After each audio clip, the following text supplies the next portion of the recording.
maneiras, as boas práticas, a gente informa que estamos sendo gravados, como é de praxe em todas as nossas aulas. Pessoal, formalizando aí, boa noite. A aula de segunda-feira é Projeto Web, e vindo na sequência aí, na continuidade, tivemos um pequeno recesso, como já víamos, estávamos comentando aqui antes da gravação, e vamos retomando aí com força total, né?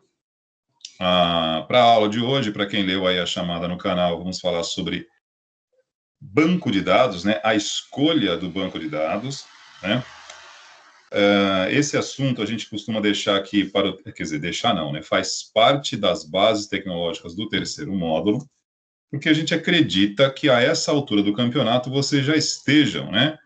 Com o TCC em andamento, a todo vapor, né? E a escolha do banco de dados já foi feita, né? Então, na verdade, a gente acaba tocando no assunto que, digamos assim, isso já ocorreu. Na linha, na sequência, na continuidade natural do curso, vocês já escolheram o banco de dados.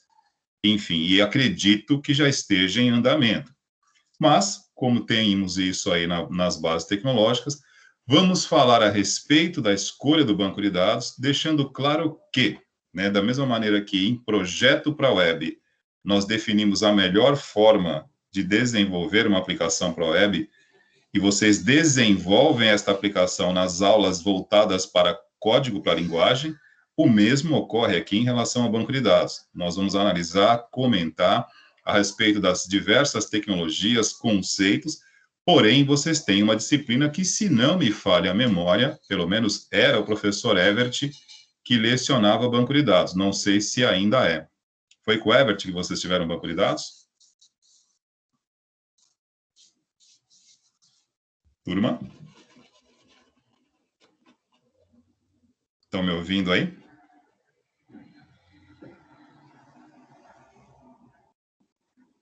Meu áudio chega para vocês? Estão sim, professor, dá para ouvir sim. Opa, agora me assustei.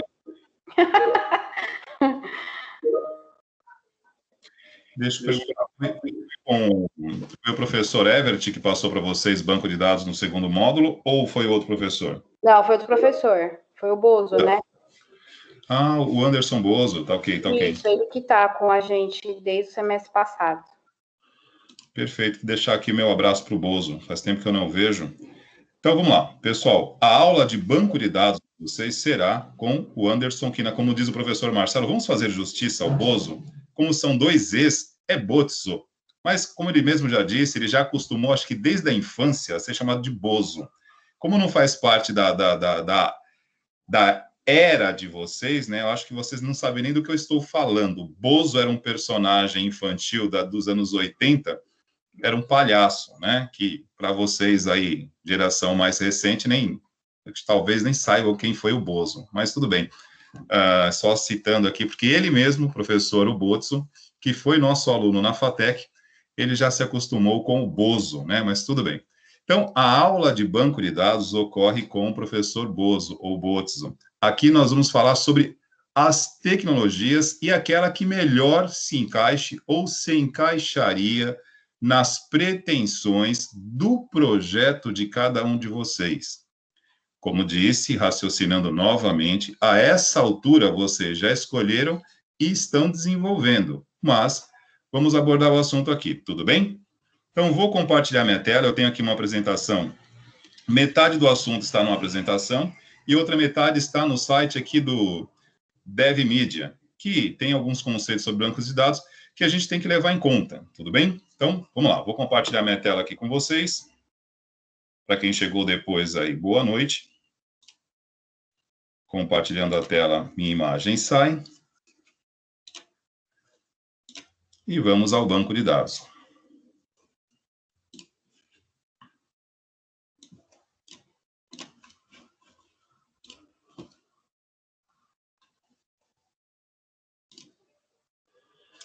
Bom, vamos lá. Como eu acabei de mencionar com vocês aí, o projeto de TCC de vocês está em andamento, vocês já estão fazendo, mas como eu costumo também, né, martelar, digamos assim, né, persistentemente, a vida não termina no TCC, muito pelo contrário, ela começa no TCC, né? O TCC é parte do contexto de formação profissional de vocês. Então, embora vocês possam já estar com o banco de dados definido, já escolheram os conceitos que nós vamos abordar na aula de hoje e na da semana que vem, vale para a continuidade. Óbvio, para aqueles que forem, de repente, seguir esta trajetória aqui como um caminho profissional, né? E, como eu sempre digo, né, tecnologia da informação, desenvolvimento, são várias vertentes. Pode ser que você tenha esta possibilidade de trombar com este assunto mais à frente, como pode ser que, pelo caminho que escolherem, não mexam com isso. Tudo bem? Mas, se seguirem aí como desenvolvedores web, cada vez mais, este momento aqui da escolha do banco de dados, ele é muito importante. E voltando à essência disso aqui, né, ao DNA, à gênese do desenvolvimento, que critério que a gente utiliza para escolher algo, né, dentro do segmento tecnológico? Eu costumo dizer que nós não fazemos escolhas, na verdade, né? A aplicação que você está desenvolvendo, ela tem uma necessidade para ser atendida. E essa necessidade que precisa ser atendida do cliente, da empresa, seja lá qual for, ela é que vai dizer para você qual é a melhor solução em banco de dados para a necessidade que você precisa atender. Então, na verdade, o termo escolher o banco de dados, ele tem que ser analisado com cuidado, né? Você não escolhe. Escolher é quando você, por exemplo, vai, digamos assim, escolher algo aleatoriamente. Aqui a gente seleciona mediante algum critério, né? E o critério é o banco de dados, a tecnologia que melhor atende à necessidade que vocês pretendem aplicar, desenvolver. Tudo bem? Então, a questão da escolha parte por aí. Então, vamos lá. Primeiramente, passar por aquela parte básica, né, gente, do banco de dados, que, como eu já disse, isso aqui para vocês é trivial. Banco de dados, conceito de banco de dados, conjunto de informações, conjunto de dados de vários assuntos, né, que possam te trazer alguma informação, que possa retornar alguma informação. E essa aula, nos dias de hoje, e aliás, não somente nos dias de hoje, né, há praticamente aí quase que 2 décadas, elas vêm cada vez mais mudando o sentido, né? Porque quando falávamos de banco de dados há 20 anos atrás, nós estávamos falando em dados que tinham, claro, sempre teve muita importância, né? Falar de dados sempre foi algo muito importante. Quando você armazena dados para trazer informação sobre um ou vários assuntos dentro da área de trabalho, da área empresarial, da área de negócios, isso vai te trazer algum valor, vai servir para alguma finalidade. Porém, o conceito de dados mudou muito. Quando nós falamos hoje em banco de dados no cenário atual, estando antenado com a realidade que nos cerca, e eu tenho este problema, né? Eu sou um pouquinho perturbado, eu não costumo ignorar o que está acontecendo à nossa volta, né? Todo mundo aqui já deve ter ouvido falar em Big Data ou Big Data. O que é o conceito de Big Data? E o que isso tem a ver com vocês neste exato momento? A princípio, diretamente, não tem absolutamente nada a ver. Como desenvolvedor de uma página, de um site, de um aplicativo, você necessariamente não precisaria estar preocupado com o conceito de grandes bases de dados, ou chamados Big Data, o Big Data. Mas é isso que está em voga no momento. Então, se nós, né, digamos assim, nos fecharmos numa conchinha e entendermos que o nosso projeto aqui de aplicação web visa pequenas aplicações, mas não olhar o todo, nós não sobreviveremos, né? Porque sairíamos daqui a 3 meses com a conclusão do curso e esse conhecimento não se conectaria com a realidade do mundo que nos cerca. Então, quando você hoje, por exemplo, pega o teu smartphone e dá um comando de voz para ele, né? Pede, por exemplo, para o Google localizar alguma coisa, um endereço, ou você tira uma foto e pede para aquilo ser identificado, são 2 maneiras muito distintas de fornecer dados para um dispositivo computacional. Isso foge completamente do nosso conceito tradicional de base de dados, né? Onde nós tínhamos os chamados dados estruturados. Como assim dados estruturados? Dados estruturados, tudo aquilo que vocês conseguem pré-definir. Então, por exemplo, numa aula de banco de dados aí com o Bozo, ou melhor, com o Bozo, você cria uma tabela aí em SQL ou em outro banco de dados, por exemplo, com nome, endereço, telefone de cliente, ou registro de matrícula, curso, de alunos de uma escola. Isso são dados estruturados. Por exemplo, dado do tipo texto, uma data, um endereço, um telefone, que é numérico, e assim sucessivamente. Para cada tipo de dado convencional que nós temos ou tínhamos, já havia uma pré-definição de tipos de dados. Esse conceito praticamente continua existindo, mas ele não atende mais à necessidade do mundo atual que nós vivemos. Porque as bases de dados que nós temos hoje, elas são compostas por dados de tipos diferentes. Então, o conceito de dados estruturados mudou muito. Nós não temos mais esta padronização. Texto, número, data, valores financeiros. Hoje mudou. Hoje você tem gráficos, fotos, desenhos, voz. E como é que chama isso? Isso são dados não estruturados.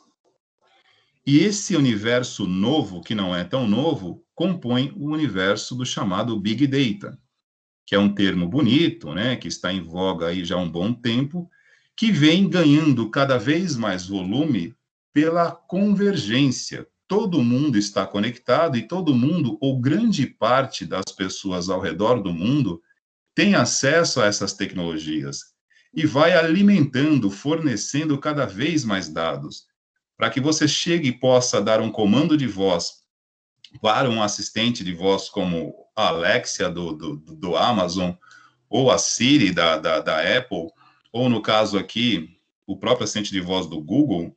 Existe um banco de dados que interpreta isso e reconhece de uma forma, assim, inimaginável.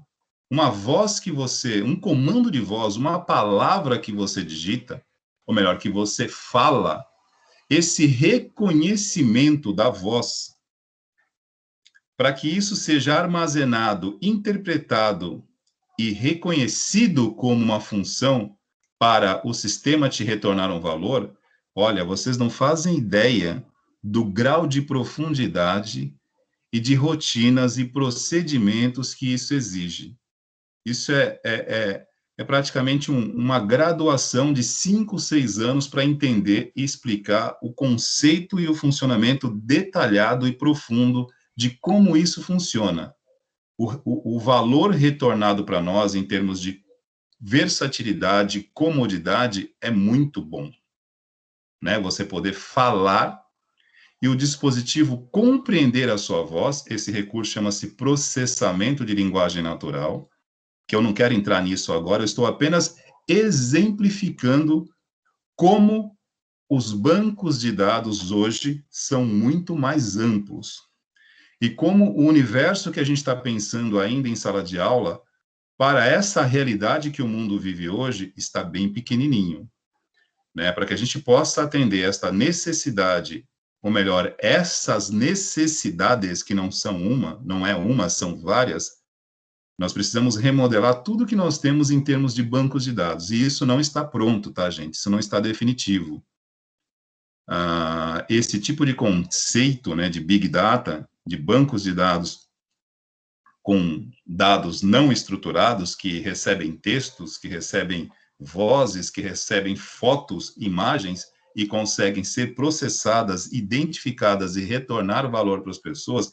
Nós ainda estamos, embora aí há mais de uma década explorando isso, com recursos de inteligência artificial, redes neurais artificiais, chamados machine learnings, os deep learnings, que são instâncias, né, classes, digamos assim, segmentos da inteligência artificial que, associado com que exploram as grandes bases de dados não estruturadas hoje e retornam essas facilidades e esses valores para nós, né?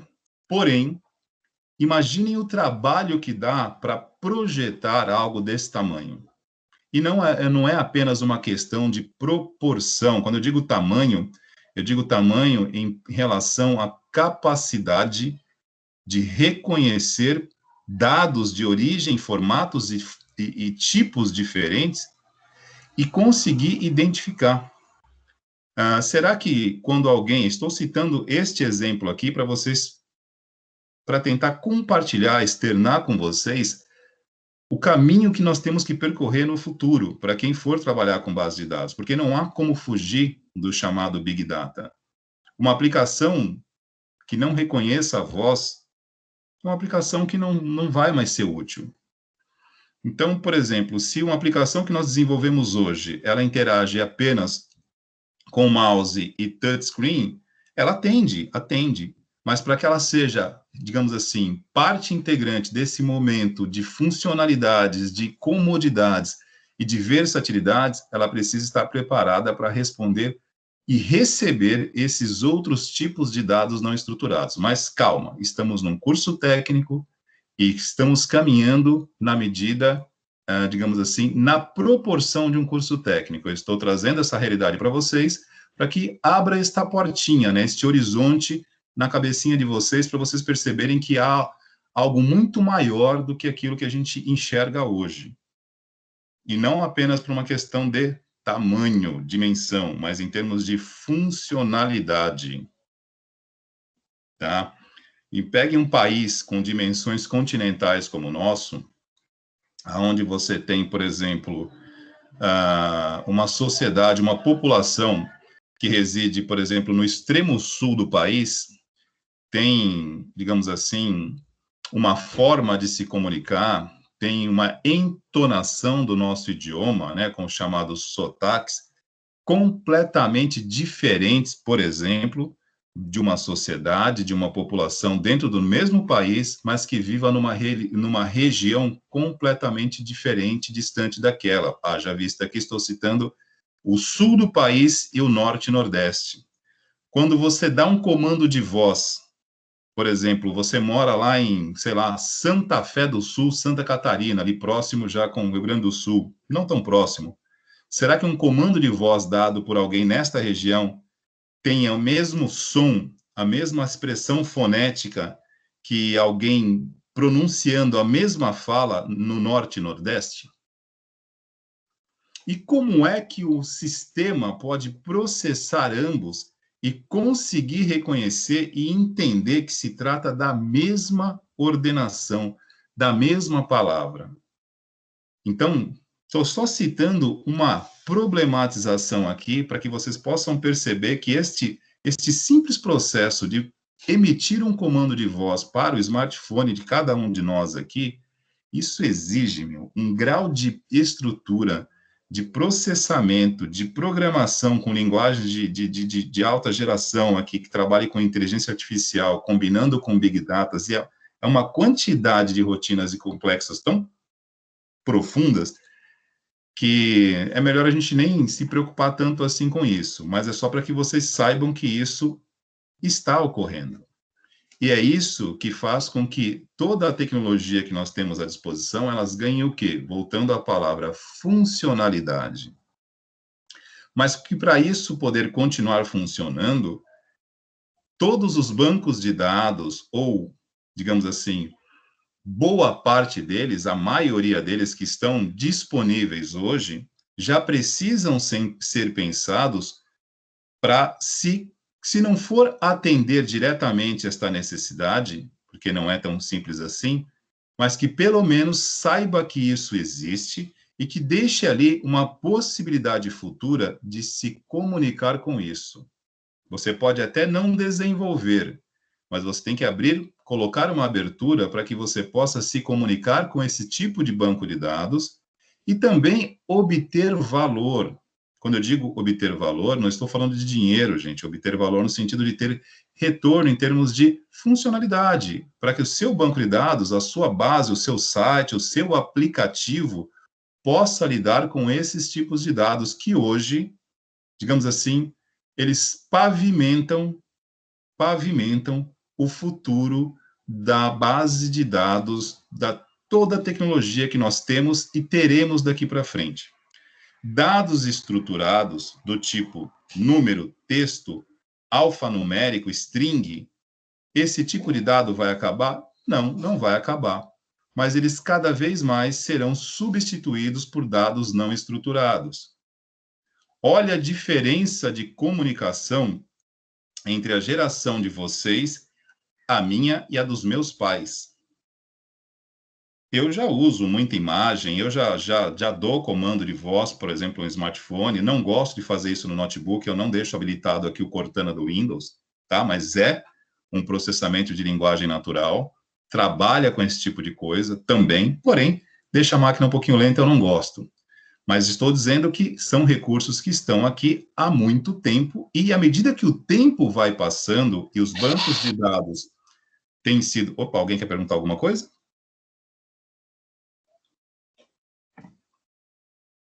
Concluindo aqui o raciocínio. Então, à medida que esses bancos de dados, os profissionais do momento, né, que estão aí para desenvolver soluções, já comecem a criá-las pensando neste universo, digamos que estamos criando aí facilitadores. Cada vez que você cria uma aplicação que não está preparada para esta realidade, você não contribui para ela, né? Então, aí, a gente tem que começar a pensar justamente no futuro. Vamos pensar em banco de dados? Claro, vamos pensar em banco de dados. O teu banco de dados que você vai escolher para o teu TCC precisa ter processamento de linguagem natural? Não necessariamente, porque, como disse, estamos desenvolvendo um projeto aqui em nível técnico, né? Se fosse uma monografia, um curso superior, algo numa instância mais elevada, talvez já tivesse que ter isso. Mas não é o caso. Mas eu estou trazendo esta colocação para vocês, como disse, não é novidade, nós já utilizamos isso todos os dias, mas que como estamos aqui num curso de desenvolvimento, opa, vamos conectar. Isso existe, e para que isso continue em franco desenvolvimento, precisa ser retroalimentado. Porque essas bases de dados não estruturadas, elas precisam ser lapidadas todos os dias, o dia inteiro, sem parar, infinitamente. Por exemplo, vamos lá. Eu não sei se estou conseguindo fazer sentido para vocês ou me distanciando muito do entendimento. Mas quando vocês acessam, por exemplo, o NSA, eu quando acesso aqui o sistema da escola, o NSA, geralmente ele me pede uma confirmação por imagens, o chamado CAPTCHA, né? Para confirmar que eu não sou um robô. Identifique todas as fotos que tenham imagens com semáforo. Aí eu vou lá, clico em 1, 2, 3, enfim. Acredito que para vocês esse tipo de verificação e confirmação também ocorra. O que é o CAPTCHA ali, pessoal? É um meio de segurança, claro, para você confirmar que é você mesmo, não é um script, um robô, tentando acessar e, enfim, gerar tráfego inútil no sistema. Mas esse mecanismo de confirmar as imagens também é uma forma de alimentar de informação uma base de dados. Quando cada um de vocês clicam em cima de uma imagem que tem um semáforo, por exemplo, e afirma que aquilo é um semáforo, você está informando para o sistema que ali tem um semáforo. E ele está armazenando aquela imagem. Em qualquer lugar que ele vir esta imagem novamente, já sabe que é um semáforo. Aquela imagem que você clica, aquilo ali, para você é uma confirmação de um CAPTCHA, para confirmar que não é um robô, mas está alimentando uma base de dados em algum lugar com informações não estruturadas, mas que cada um está confirmando que é uma imagem de um semáforo ou de um carro, porque isso alimenta bases de dados não estruturados, que mesmo não sendo estruturados, eles precisam ser reconhecidos. E para serem reconhecidos, essa quantidade massificante de pessoas diariamente informando, olha, isto aqui é um carro, isto é um semáforo, isso vai lapidando a percepção, por exemplo, de um reconhecimento de imagem. Que talvez, dentro desse segmento de dados não estruturados, seja o desafio mais, digamos assim, é o desafio mais marcante, mais determinístico hoje nesse segmento de sistemas que trabalham com dados não estruturados, porque quando você emite um comando de voz, o reconhecimento é muito mais fácil que uma imagem. Um exemplo aqui bem categórico disso, por exemplo, veículos autônomos, né? Ninguém aqui tem um TCC com veículos autônomos, né? Ninguém está fazendo um aplicativo aqui para mandar para a Tesla, mas supondo, né? Veja bem, isso aqui já é uma realidade, né? Veículos autônomos, drones, nós temos isso, ó, tudo bem, podemos não estar adquirindo isso agora, mas já está aí. Esse tipo de veículo tem um software baseado em máquinas de aprendizagem, com sistemas cognitivos baseado num conceito de inteligência artificial, que se retroalimenta de informações. Eu não posso colocar um carro autônomo para teste na rua. Eles têm que ser testados, digamos assim, por um sistema, por um computador. Porque se eu coloco um carro autônomo na rua com uma base de dados não lapidada, ele sai atropelando pessoas e mata. Ou sai batendo em outros carros. Vocês conseguem compreender a complexidade do que eu estou falando em termos de bancos de dados hoje? Eu estou pegando exemplos muito maiores, estou saindo do aplicativo de um site para internet de e-commerce, de venda de produtos. Saí um pouquinho, resolvi sair, tá? Para dar uma dinamizada na aula. Hoje eu estou pensando um pouco maior. Geralmente eu faço exercício grandioso de pensar pequeno, e hoje eu estou trazendo um outro olhar, o olhar do Big Data. Já que a aula de banco de dados, estou falando de coisas grandes. E estou trazendo assuntos que estão aí. Não sei se ficou claro a importância de um banco de dados hoje, por exemplo, que alimenta um veículo autônomo. Como é que você testa um carro autônomo? Você joga na rua e ele sai atropelando pessoas? Videogame? De jeito nenhum. Antes de um veículo autônomo estar disponível para, lógico, ele vai testar no autódromo, mas se você colocar, por exemplo, um veículo autônomo, né, dotado aqui de câmeras que fazem reconhecimento periférico de pessoas, de outros carros, objetos, animais, tudo, se você colocar num ambiente 100% controlado, ele não consegue captar isso. Então, primeiro você tem que alimentar esta base de dados com dados não estruturados, e olha que loucura que é isso, gente. Um carro autônomo, ele consegue reconhecer uma pessoa, ele consegue reconhecer um cavalo, mas se colocar uma pessoa em cima de um cavalo, ele tem problemas. Ou ele não reconhece o cavalo, ou ele não reconhece a pessoa. Ele não consegue, veja bem, vocês estão entendendo? Ali não é um ser humano, é uma máquina, é um sistema que foi programado para identificar padrões. E como é que é isso? Ele olha e fala, cavalo, pessoa, ou outro exemplo, no trânsito, quando chove, as pessoas não dirigem do mesmo jeito. E como é que você informa para uma aplicação, um sistema de um veículo autônomo que quando chove, geralmente as pessoas passam a fazer bobagem no trânsito, ou ficam mais distraídas, as pessoas se locomovem nas calçadas de forma mais lenta para atravessar a rua por conta de um guarda-chuva, elas perdem um pouco da habilidade para conseguir enxergar.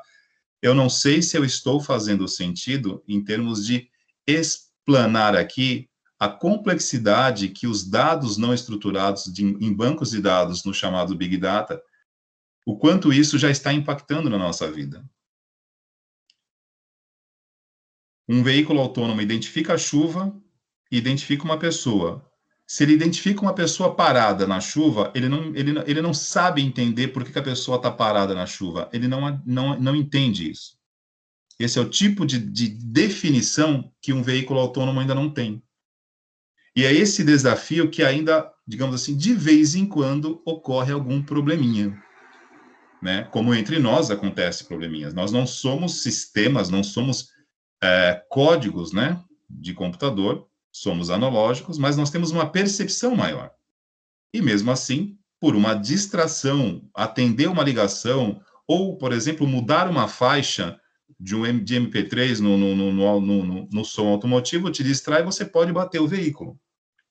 Da mesma maneira que nós temos distrações que nos fazem provocar um acidente, seja por imperícia ou imprudência, Um veículo autônomo, que estou usando como exemplo aqui, pode gerar um acidente por não ter dentro da sua base de dados parâmetros que informem que um determinado evento está acontecendo e por aquele motivo você tem que diminuir a velocidade. Porque não são dados exatos, gente. Nós estamos falando aqui de modelos probabilísticos. Isso é uma loucura. Então, por exemplo, se ele vê uma imagem de um cavalo na rua, se ele vê um cachorro grande, ele pode confundir com um cavalo. Não é o caso, mas ele pode. E aí, como é que ele vai diferir, né? Um cavalo grande de um... Aliás, um cachorro grande de um cavalo, por modelos comparativos e probabilidade. Praticamente, se 90% daquilo que ele checa para ser um cavalo confere, é um cavalo. Agora, você coloca uma pessoa em cima de um cavalo, foge do padrão. Para ele, aquilo não é um cavalo. Então, estamos ainda, digamos assim, ainda não, né? Estamos no modelo, estamos desenvolvendo modelos computacionais hoje extremamente complexos, que fazem coisas brilhantes, mas que ainda precisam de muitos detalhes para serem considerados completos. E tudo isso que eu estou falando aqui é simplesmente para trazer a importância de um banco de dados hoje para o atual momento que vivemos em termos de convergência. Pode ser um veículo autônomo, pode ser um assistente de voz do seu celular, pode ser, enfim, qualquer coisa. Os assistentes de voz que nós temos para casas automatizadas hoje são sistemas cognitivos que trabalham com reconhecimento de voz, e tudo ali tem ele consulta uma base de dados para que ele possa reconhecer.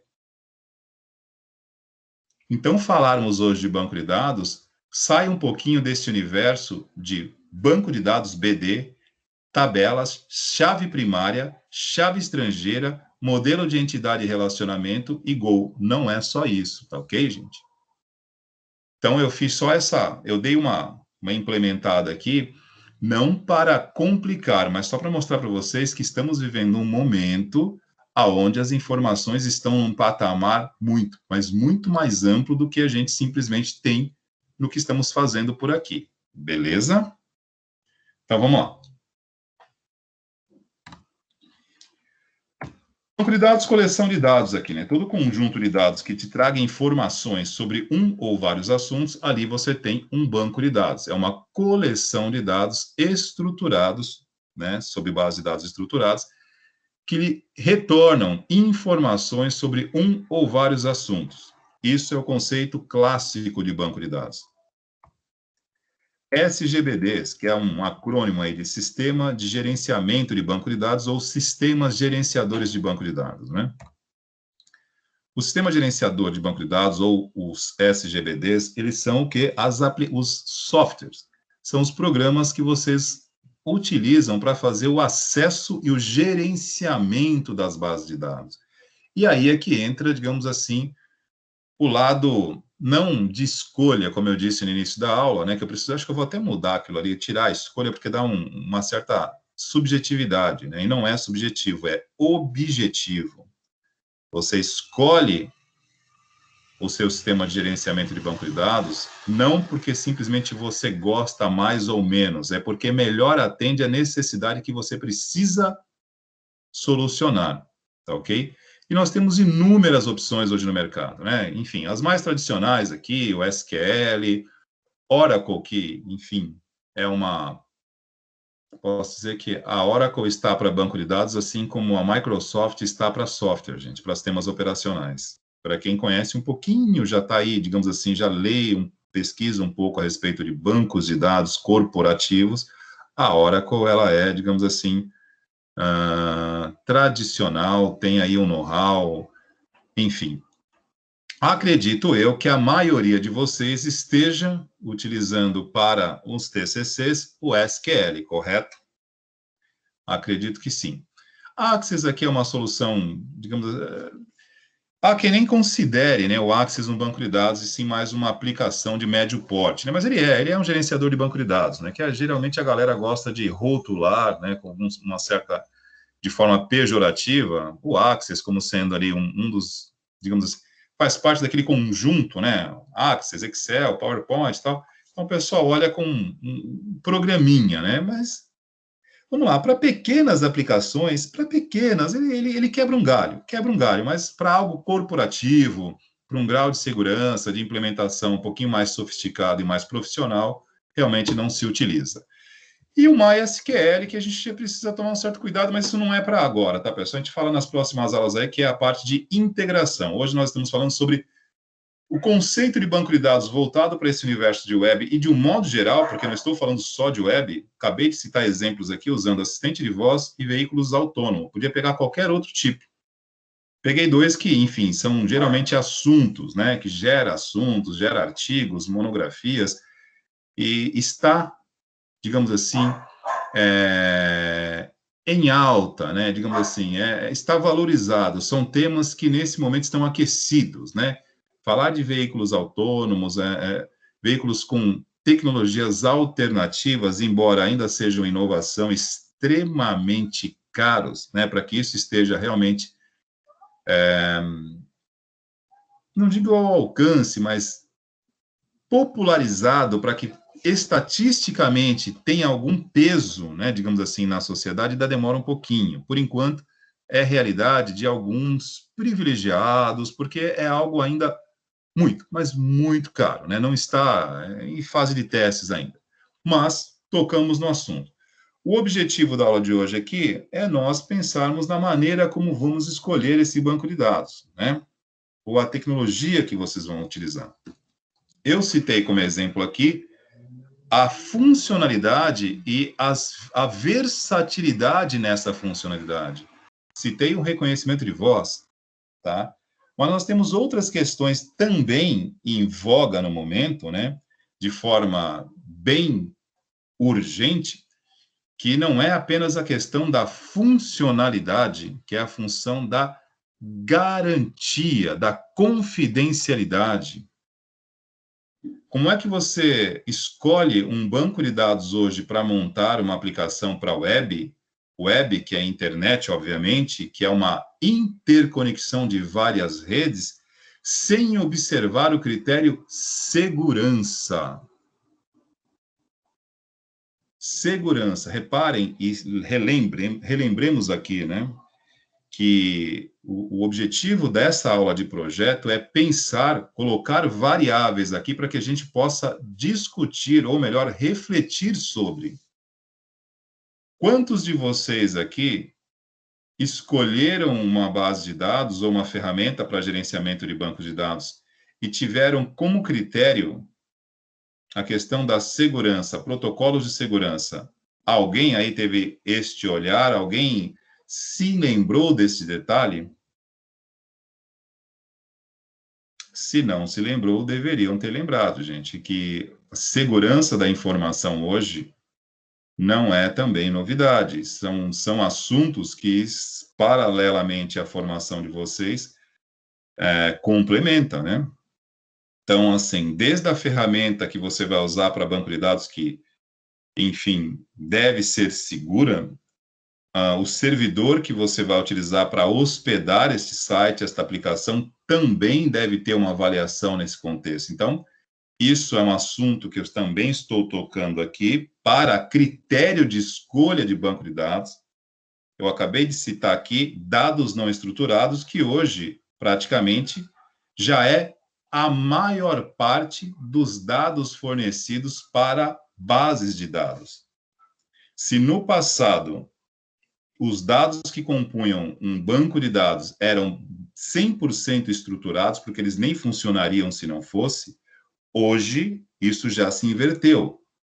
A maior parte dos dados fornecidos para uma base de dados já são não estruturados. Como disse aqui, em formatos de voz, texto, palavras, simplesmente uma conversa num software de mensagens gera um dado não estruturado.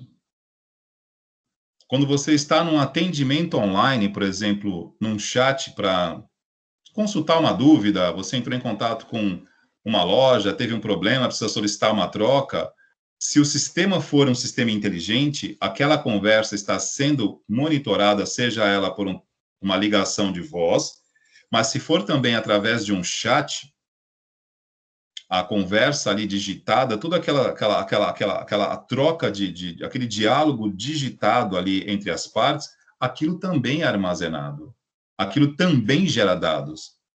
E dali precisa ser interpretado. Tudo isso hoje são dados não estruturados. Então, só para reforçar, a maior parte dos dados que alimentam os bancos de dados hoje já não são mais estruturados, do tipo texto e número, ponto. Hoje, eles são misturados. É os chamados não estruturados, que exige ainda mais dos desenvolvedores e daqueles que pensam este negócio chamado banco de dados. E aí é o que entra a nossa parte aqui, que é a parte de projeto, que é pensar nisso antes de fazer isso. Antes de criar uma base de dados, dependendo da aplicação e do teor e o alcance, você já tem que se preocupar antes com estas possibilidades. Como eu estava dizendo desde o início, tudo bem, estamos num curso técnico, a nossa proporção aqui é em nível técnico, não criemos pânico. Mas isso hoje é realidade e é o que nós temos no mercado funcionando. Então, quando nós desenvolvemos hoje uma aplicação que não está de acordo com isso, ela não atende esta necessidade. Se o banco de dados que você escolheu e as formas de interagir com ele não permitir o uso inteligente dessa diversidade de dados, textos, fotos, imagens, voz, figuras, o seu banco de dados praticamente é um banco de dados parcialmente que não atende. Tudo bem? E aí, o que nos sobra aqui, pessoal, no nosso ponto aqui em relação à parte estruturada? Vimos aqui a questão das alternativas e agora eu estou trazendo uma outra preocupação para ser analisada por vocês. Lembrando que, né, são tópicos para que a gente possa pensar a respeito, refletir. Segurança de dados hoje é necessário? Se você monta um banco de dados hoje, ele precisa ser seguro, sim ou não? Faz sentido? Temos a LGPD, a Lei Geral de Proteção de Dados, na verdade, em vigor desde outubro do ano passado, né? Não está da forma como deveria, mas ela está aí. Não importa que não esteja ainda totalmente da forma como já está em outros países, mas criamos a nossa LGPD desde 2018. Então, para quem acha que Lei Geral de Proteção de Dados é algo atual, recente, não é. Ela foi criada em 2018 para entrar em vigor em 2020. E aí tivemos pandemia, todo esse processo, ela foi, digamos assim, entrou em vigor em outubro do ano passado.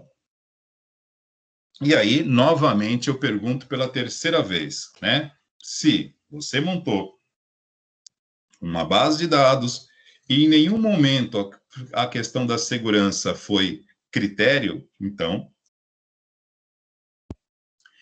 repense, porque, enfim, comercialmente, segurança de dados hoje é algo fundamental, né? Tanto para armazenamento no seu banco de dados, quanto para a hospedagem.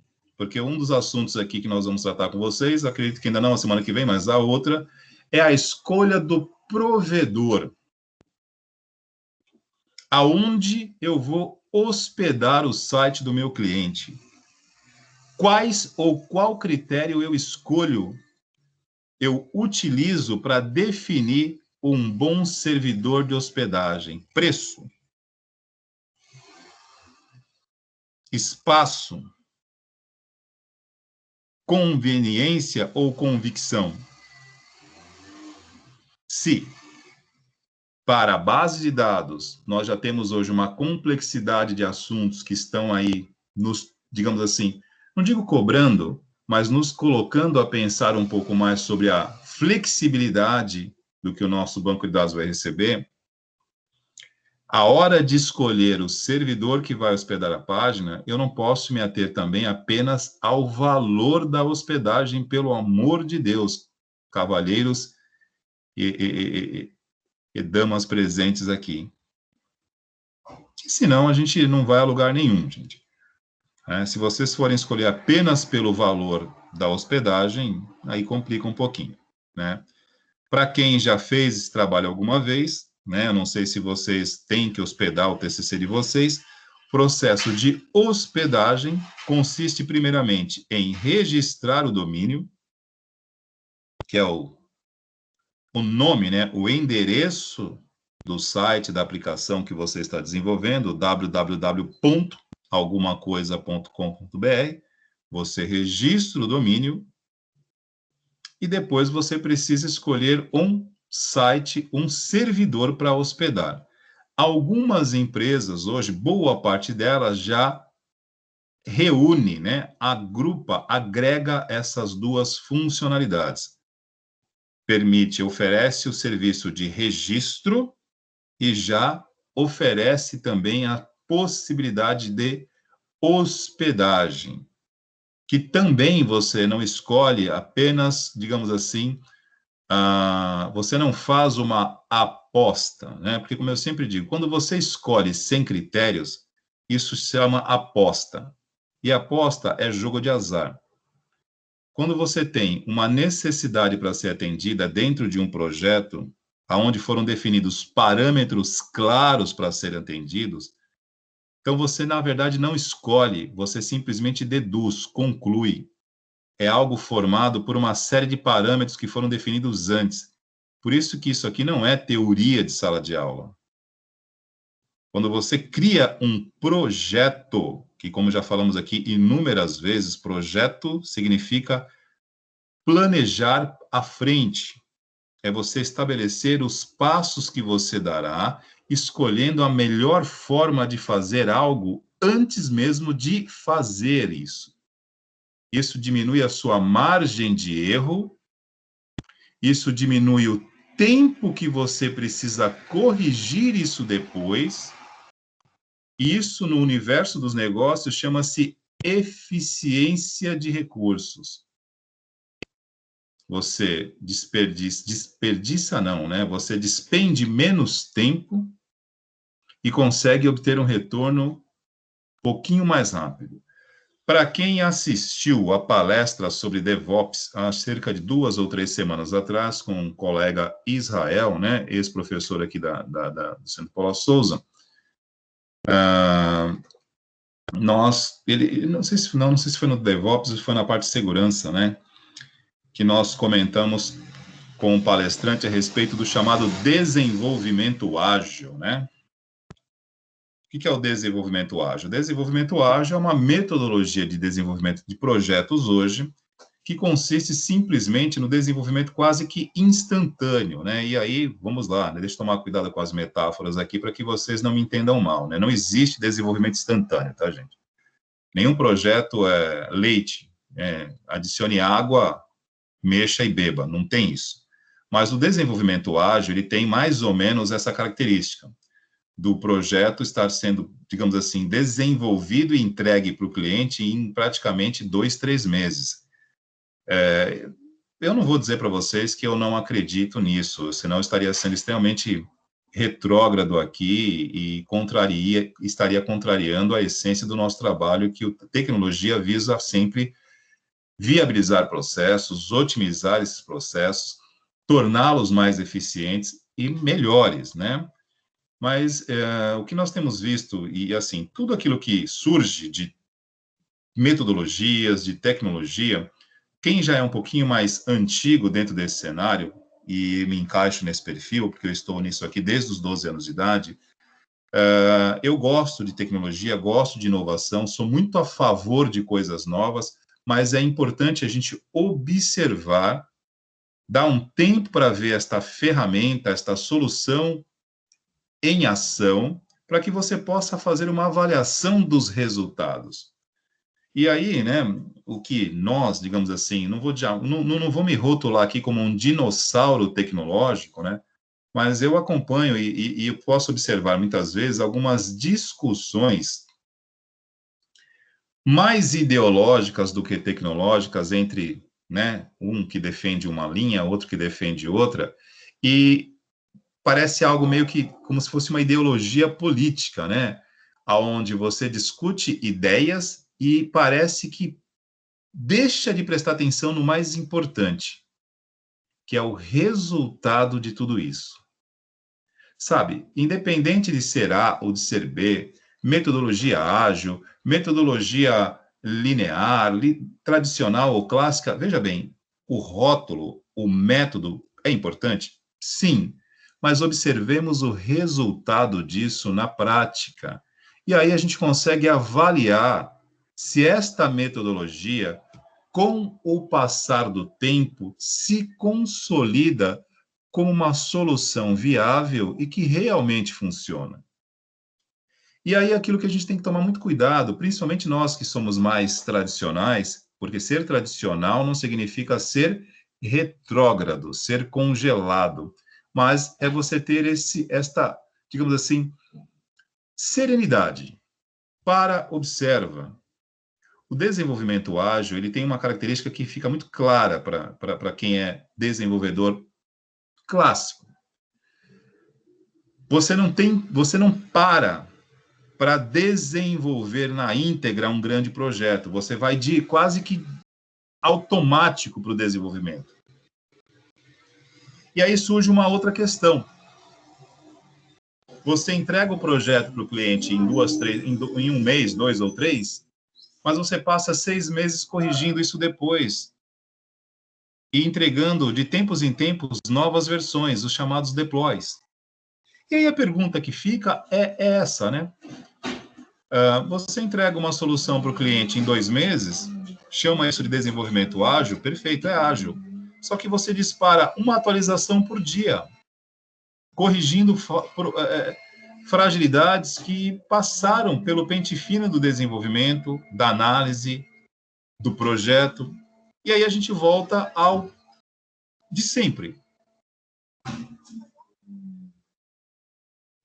Todas as etapas que você acelera e não presta atenção em detalhes que ficaram para trás, para que você possa entregar essa solução mais rapidamente, lá na frente você tem que voltar e corrigir tudo. Então, eu não estou dizendo que sou contra o desenvolvimento ágil, pelo amor de Deus, não me interpretem mal. Mas eu observo com cuidado, porque nem sempre o desenvolvimento ágil, em todas as soluções, ele realmente traz aquilo que o cliente está pedindo. Muitas vezes, para atender o método, né, o nome ágil, você entrega, mas está corrigindo 24 horas depois.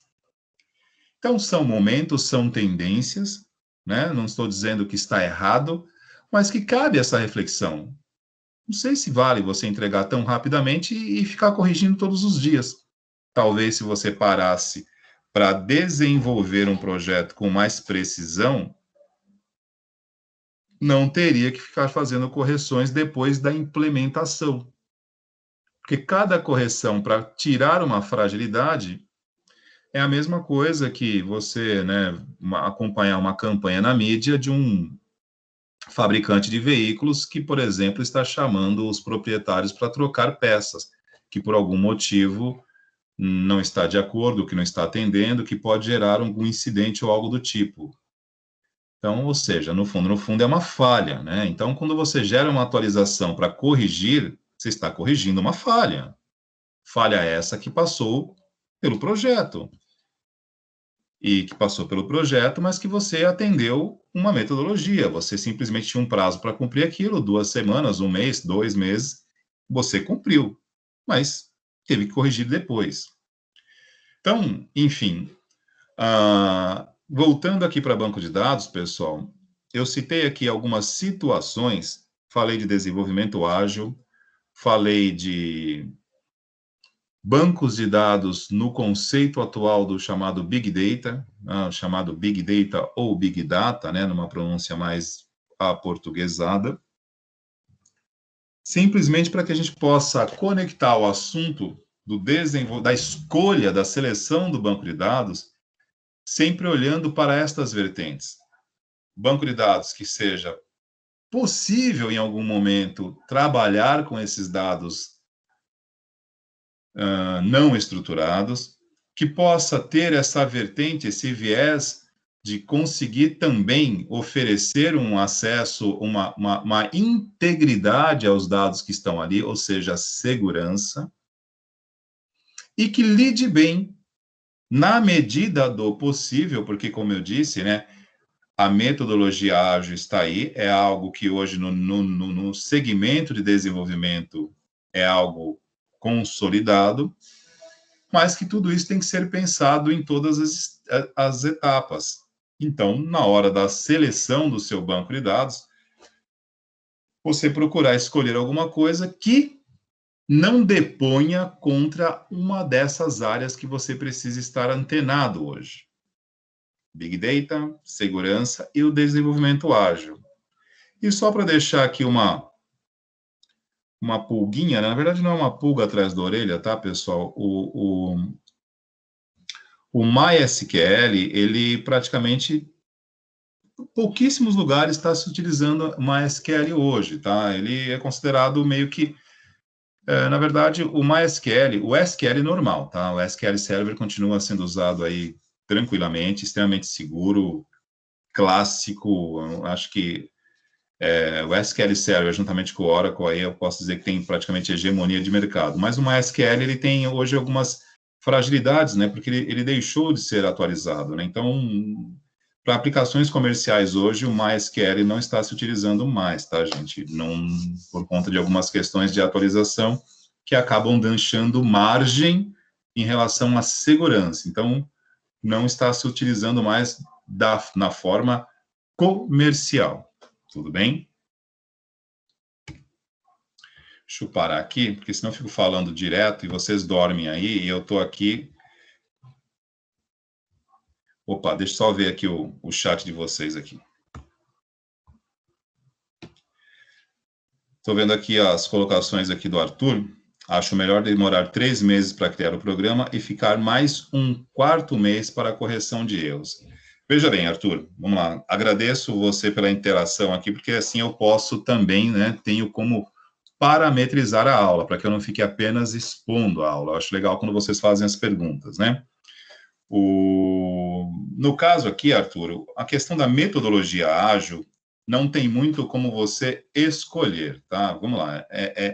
Se você está hoje, se você envia um currículo para uma empresa de desenvolvimento aí no ABC, São Paulo, e ela atua com esta metodologia de desenvolvimento ágil, então você não escolhe, Arthur, você tem que se adequar ao modelo de desenvolvimento que aquele local de trabalho, digamos assim, adota.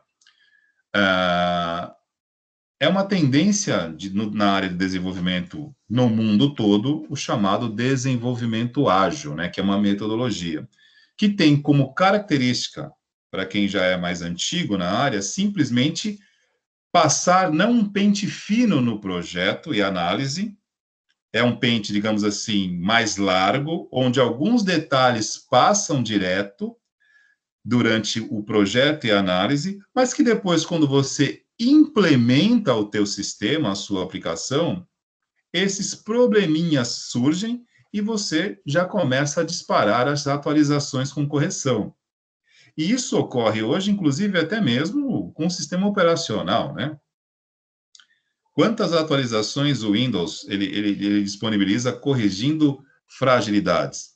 São fragilidades que passaram despercebido durante a fase de projeto e que durante a implementação vão surgindo ou vão aparecendo, as pessoas vão percebendo e aí volta-se para corrigir.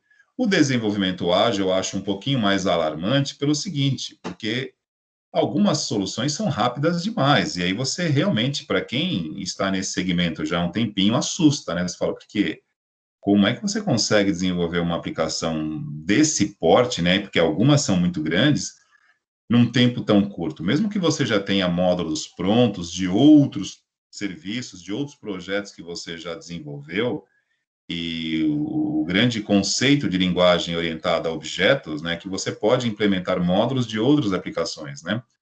As APIs, que agora fechando no segmento de vocês, né? As APIs, elas facilitam isso, né? As interfaces de programação. Você poder simplesmente pegar trechos de código já utilizados em outros programas, em outras soluções, e adotar para a sua. Isso tudo torna, assim, o processo de criação e de desenvolvimento um pouquinho mais rápido. Mas, às vezes, chama atenção pela velocidade, é rápido demais.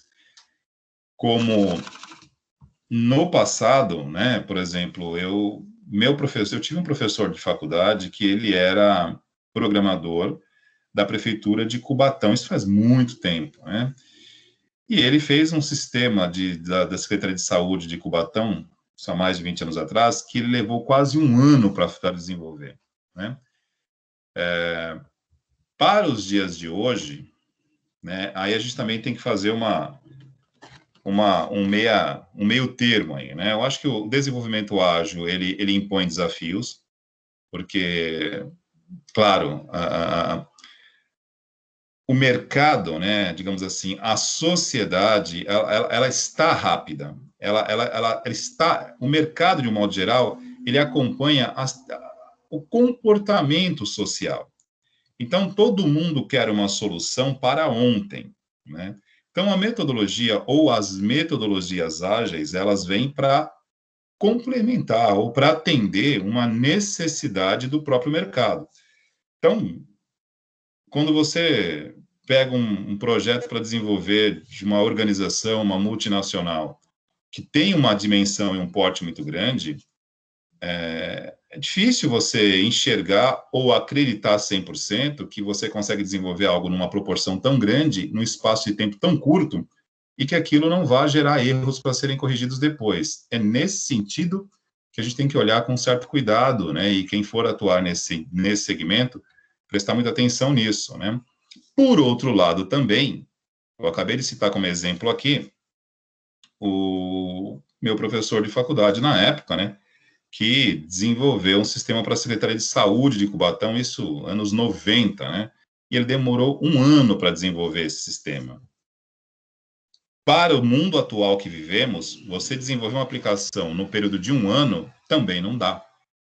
Porque em um ano, poxa, imagina você desenvolvendo uma aplicação para uma prefeitura. Olha que exemplo que não foi de propósito, tá? Eu falei aqui aleatoriamente. Imagina você começou a desenvolver em 2019 um sistema para a prefeitura local. E demorou um ano para ficar pronto. Você começou em 2019, ficou pronto em 2020. Mas você naquela época não tinha Covid. Olha a diferença.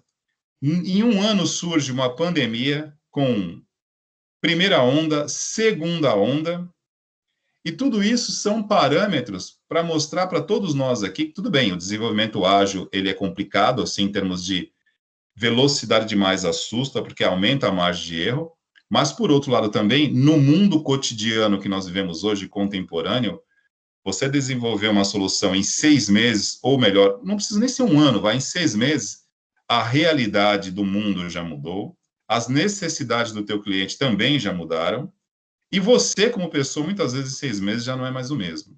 Então, o que a gente precisa sempre é encontrar um equilíbrio entre essas duas coisas, né? O desenvolvimento ágil, por que é ágil? Porque a necessidade da sociedade, dos comércios, das empresas, exige esta agilidade. Mas não dá para ser tão ágil a ponto de você entregar uma solução ao meio-dia e meia você já entrega uma correção para aquilo, que são os deploys, né? Então, assim, você não desenvolveu uma solução, você desenvolveu um problema para ser corrigido. Então, a maturidade entre essas duas coisas, né? A maturidade é você entender que chegar no meio termo. Não tão rápido a ponto de ficar falho, mas também não tão lento a ponto de passar do ponto e aquela solução não atender mais a necessidade nem do cliente, nem do meio de negócios onde aquilo vai ser aplicado, e aí praticamente não serve, simplesmente passou do ponto, tudo bem? Estou vendo aqui mais nas mensagens aqui de vocês, muita informação, Priscila, desculpe, a ideia não era confundir, era simplesmente trazer alguns exemplos aqui para vocês, por isso que eu citei alguns exemplos aqui, desde veículos autônomos, assistentes de voz, para dar exemplos de como os bancos de dados hoje, eles atuam de forma diferente de 20, 30 anos atrás, que simplesmente recebiam dados estruturadinhos, todos padronizados, né? Texto, número, data, valores financeiros, como disse, né? Pelos exemplos que eu citei aqui, esse formato de alimentação de banco de dados, de tabelas, né? Com linha e coluna, tudo ao estilo Excel, planilhado, tudo certinho, isso hoje não tem mais. Não tem porque, como disse, os dados são fornecidos de várias formas. Falado, com imagem, com desenhos, enfim, com voz. Então, isso torna a necessidade hoje de se desenvolver soluções em banco de dados que consigam lidar com isso. Mas, como disse também, não é preocupação para agora, para vocês, mas que vocês pelo menos saibam que isso hoje é a realidade, é o que está pegando, né? Obrigado, Priscila, obrigado. A gente busca, né, sempre conectar os assuntos. E o que é legal também, né, é ter esse feedback de vocês, porque às vezes eu fico com um certo receio de repente, trazer algum exemplo que fique muito distante da realidade. Mas, no nosso caso aqui, um assistente de voz, por exemplo, no Android, a gente usa diariamente. No Android ou no Google Maps, enfim, a gente acaba usando, né? Então, são coisas que estão aí para a gente só... A única coisa que fica para nós, assim, é como isso funciona, né? Quando eu falei um pouquinho sobre isso, mas, sinceramente, para quem for fazer uma faculdade lá na frente, escolher aí a parte de ciência de dados, que já disse isso e repito, tá, gente? O futuro da tecnologia, tudo que nós fazemos hoje passa por dois caminhos apenas: ciência de dados e segurança de dados. Ponto. Isso é o futuro da tecnologia, né? E quanto mais variedade de possibilidades nós tivermos, mais a complexidade surge, porque, assim, como eu falei, é muito fácil, é muito legal falar com o Android, né, e ele responder a você de forma tão simples, né, mas, como eu disse, há uma quantidade, há vários andares, há várias camadas, é muito complicado, viu? Muito complicado estudar isso a fundo, e isso é muito legal, porque, ó, o que é bom de tudo isso? Isso gera muito, mas muito espaço no mercado de trabalho, porque vai precisar de muita gente para desenvolver tantas aplicações para que isso fique completo. Porque completo 100% nunca vai ficar, né, gente? Não tem como. Estamos aqui, citei o exemplo, por exemplo, bobo, né? De um veículo autônomo que não consegue diferenciar. Ele sabe que é uma pessoa e sabe que é um cavalo. Mas uma pessoa montando o cavalo, ele não reconhece, ele se perde. Por exemplo, de novo, um outro exemplo muito simples, que é um paradigma para veículos autônomos, motociclista. Ele sabe o que é uma moto e sabe o que é uma pessoa. Quando coloca os dois juntos, tem dificuldade de identificar. E pode ser que ele reconheça a moto, pode ser que ele reconheça a pessoa. O ideal é que ele vai parar para ambos, né? Não vai atropelar nenhum nem outro. Mas a evolução dos sistemas de reconhecimento de visão, no caso aqui de imagem, é conseguir de fato identificar isso com clareza. Quem é a pessoa e quem é a moto. Quem é a pessoa e quem é o cavalo. E tudo isso são estatísticas, pessoal, é probabilidade. Ele não sabe o que é um, o que é outro. Ele faz comparações e vai estabelecendo parâmetros. Se encaixar 90% dentro daquilo que ele conhece, ele classifica como cavalo, como pessoa, como moto, como bicicleta, e assim por diante. Exatamente, Priscila. Igual, quer dizer, não reconhece porque não foi trabalhada para isso, né? Vocês devem estar acompanhando aí no YouTube, no YouTube e na mídia televisiva também, né? A campanha do Bradesco sobre, digamos assim, o assédio moral à inteligência artificial do Bradesco, a BIA, né? Que ela recebe mensagens mal criadas, várias, inúmeras, centenas ao longo do dia. Então, assim, se você, por exemplo, pegar o seu... os reconhecimentos de voz, pegar um exemplo bem bobo aqui, ele é um papagaio, cara. Se você tiver um papagaio e resolver treiná-lo para falar inglês, ele vai falar inglês.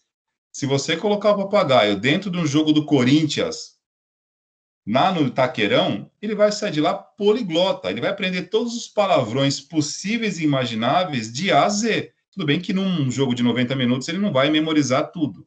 Mas se você colocá-lo na sede da Gaviões da Fiel, com todo respeito aos corintianos, tá? Não estou aqui... É que é a torcida, digamos assim, mais icônica que nós temos aqui, né? Mas coloque um papagaio dentro da Gaviões da Fiel e outro no Vaticano, né? Ou num mosteiro com monge, né? Aonde ele vai aprender palavras mais diferentes, né? Com todo respeito ao Vaticano, né? A um mosteiro de monges e, claro, né? Claro, ao bando de loucos, não é só uma exemplificação. Mas, voltando ao exemplo do Bradesco, da BIA, né, que é a inteligência artificial, reconhecimento de voz, que recebe insultos o tempo todo, se programarem para reconhecer alguns insultos que ela já reconhece, né, é que ela dá respostas mais leves, mas já está sendo condicionada, treinada a dar respostas mais incisivas. E isso é só uma questão de configuração. Se você configurar para simplesmente você... para que ela responda de forma má educada, ela também fará. É que, obviamente, não é esse o propósito da inteligência artificial, né? Mas não tenha dúvida, tá, gente, que tem muita gente que tem aí a Alexia da Amazon, que tem a Siri da Apple, e fica falando palavrão para ele o tempo todo. Ele vai aprender, pô, normal. Não tem... Isso é um chamado sistema cognitivo. Você alimenta e ele retorna. Simples assim. É uma esponjinha. Pessoal, então, fechando a aula de hoje aqui, o objetivo era falar sobre a escolha do banco de dados e quais são os critérios que a gente para pensar. Como disse, vocês já estão com o TCC de vocês em andamento, acredito eu, quero crer nisso, né? Quero crer que o TCC de vocês esteja em pleno andamento, estamos aí, maio, junho, acabou, temos 2 meses, né? Então, muito do que eu falei aqui talvez seja tardio, porque o banco de dados já esteja em andamento, né? Mas, como eu falei, a formação de vocês não termina com o TCC, começa, né? Para quem fizer disso aqui realmente uma trajetória profissional, estamos colocando aqui algumas questões que hoje são reais, são latentes no universo do desenvolvimento, pensando em banco de dados. De segurança ao chamado Big Data, tudo isso está em questão, tudo bem? Alguém gostaria de perguntar alguma coisa? Vi aqui as colocações de vocês no chat. Obrigado pela participação de vocês aí, que é isso que me faz aqui, no caso, ter também um certo parâmetro, né, para que eu possa seguir. Alguma pergunta, gente? Alguém gostaria de perguntar alguma coisa no chat, alguma coisa aqui? Meu mouse de vez em quando para aqui. Nada? Tranquilo? Bom, não tendo dúvidas, senhores e senhoras, então, eu vou fazer o seguinte aqui, estou encerrando a nossa gravação. Na sequência, disponibilizo o formulário de frequência, tudo bem? Deixa eu parar aqui a gravação.